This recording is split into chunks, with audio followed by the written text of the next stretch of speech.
Stop கிட்ட நான் bus ஏறுவேன். அங்கே வந்துட்டு நின்றுட்டு இருந்தேன். பஸ் ஏறினோடனே எனக்கு கண்டக்டர் மிஸ்பிஹேவ் பண்ணார்.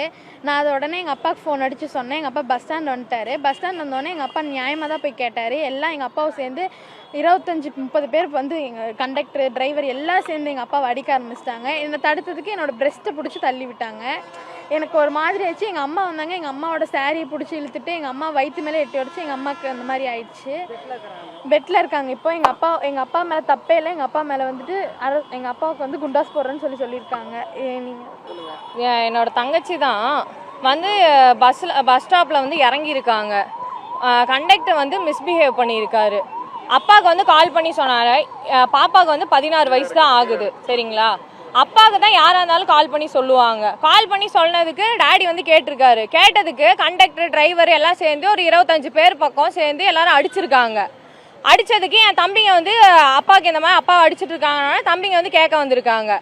அந்த என் தம்பிங்க அடித்த வீடியோவை மட்டும் வைரல் பண்ணிவிட்டு இவங்க ஃபஸ்ட்டு அடித்த வீடியோவை வந்து காட்டவே இல்லை. இப்போ ஒரு பொது பேருந்து பஸ்ஸு தான் இது. அதில் போகிறது கூட பெண்களுக்கு வந்து பாதுகாப்பு இல்லைன்னா எப்படி வந்து பெண்கள் வந்து நடமாடுறது எனக்கு புரியல. நீங்களே சொல்லுங்க. ஸ்டேஷன்ல நைட்டு போய் புகார் கொடுக்க போறோம். கேஸ் எடுக்கல போலீஸே கேஸ் எடுக்கலன்னா எப்படிங்க? யார்கிட்ட போய் நாங்க நியாயம் கேட்கறது? காலையில வாங்க அப்படின்னு சொல்லி அமுச்சு விட்டுட்டாங்க. விடிய ஸ்டேஷன்ட்ட தான் உக்காந்துட்டு இருந்தோம் நாங்கெல்லாம்.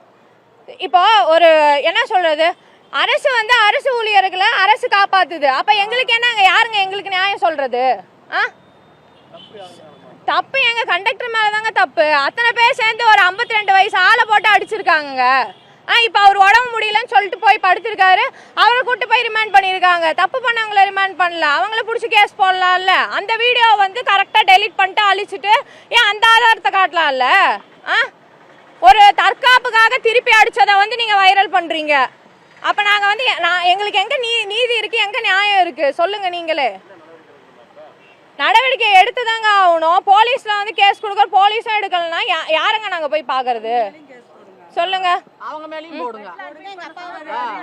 இப்ப எங்க அம்மா வந்து எங்க அம்மாவை வயிற்று மேலேயே எட்டி உதைச்சி அவங்களுக்கு உதிரம் போயிட்டு இருக்கு. ஜிஹெச்ல அட்மிட் ஆயிருக்காங்க. அந்த கண்டக்டர் 3 பேர் போய் அட்மிட் ஆனவங்க அவங்க காணா போயிட்டாங்க, ஓடி போயிட்டாங்க. உண்மையாவே அடி வாங்கி பாதிக்கப்பட்டவங்க மேல கேஸ் போடுவாங்க. அடி வாங்கினவங்க வந்து ரிமாண்ட் பண்ணி கேஸ் போட்டுறாங்க. என்னது இது? எங்களுக்கு ஒன்றும் புரியல.